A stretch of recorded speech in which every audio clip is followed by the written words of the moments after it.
So I'm here with a good friend of mine, Nadya Williams, in the history program. How you doing today, Nadya?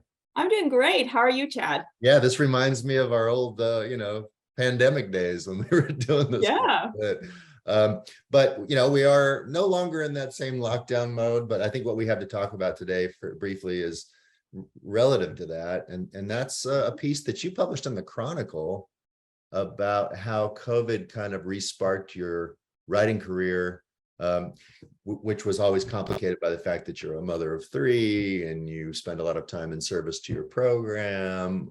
So talk to us a little bit about that article first. Yeah. So it was a realization that at some point during the pandemic, all of us were cooped up inside. With three kids, it's especially complicated. We were homeschooling all along, but it's different when you're homeschooling and can't leave the house, Right. as opposed to, like, I know people have perceptions of homeschoolers, but really we do leave the house regularly. So suddenly, and of course, my husband is also a professor. So what we did, I asked to block off 1 hour each afternoon. So each afternoon from 4 to 5, I would set up camp in the kitchen because that's where the coffee maker was. And I'd sit there with my computer and just write like that, nothing else. And Dan would take the kids outside. They would just play, climb trees, do all the cool stuff, dig. There's still like an archaeological excavation ongoing in my backyard. You say to date, no specimens have been found, though. The dinosaur. Nothing. Yeah. A lot of clay, layer after layer of clay. But it's, it established this wonderful ritual that I think was good for all of us. And we all love routine. Yeah. And so for me, it was like that block of time, a break from anything else, because, this was stressful. Right. And you say in the article that like you had a couple of simple rules, like no checking email, right? Mm-hmm.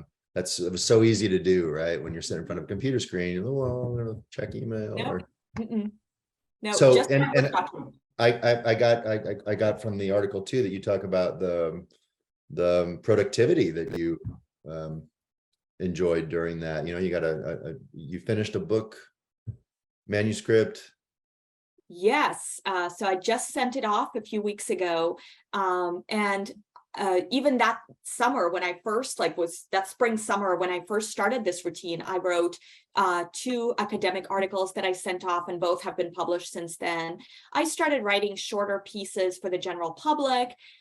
So just a variety of things. And a lot of it was just, it's almost like the pandemic threw out all the rules. Yeah. So I threw out all the rules, and the kind of research I started doing was on areas that I had no real training in before. I mean, ancient history, like we have such siloing. Sure. I'm a military historian of the ancient world, but I got really interested in the work of this bishop who was writing during a pandemic. Right, this is Cyprian, right? You talk about him in the piece, yeah. Right? So it's like, oh, he's in a pandemic too. Yeah, and that's why, like, for some reason, it really connected with me. Like, here's this man who is living through a pandemic. He has enormous responsibilities for this large community that is relying on him to help them in this scary moment where people are dying. Nobody knows what's going on. Right. And he's trying to be this like voice of love and reason and building community. And I love that because all of us were missing community. For sure, for sure. Now, I mean, I have to ask, I agree with everything you're saying. I have to ask, have you been able, I hate to say we're out of the pandemic, but at least we're out of that like major lockdown. Have you been able to continue the ritual, or how has it shifted? It's definitely shifted because, of course, we're back to doing things outside the home and, going back to campus to teach, meet with students and so on. But I have continued writing every single day. It just looks different. So a lot of times it might be at night, like 9 or 10 p.m. I'd sit down for my hour or so on. If I'm on a roll, I might write longer at night, although it feels different. But also I just find that when I write every single day, I have ideas constantly. So I might be running like out and about, and I have an idea for something. And I think like, this is really going to fit in that piece I was thinking about or was writing. So I'm like texting ideas to myself or writing something on a random scrap of paper that I hope I don't lose, because there's always that fear. This idea is going to disappear. I'll never remember it again. Yeah, I mean, I think, I always hesitate to say, well, the pandemic was good for something, but I mean, at least it reset priorities for us. I think it helped us to see like what's really important and to sort of reset, refocus.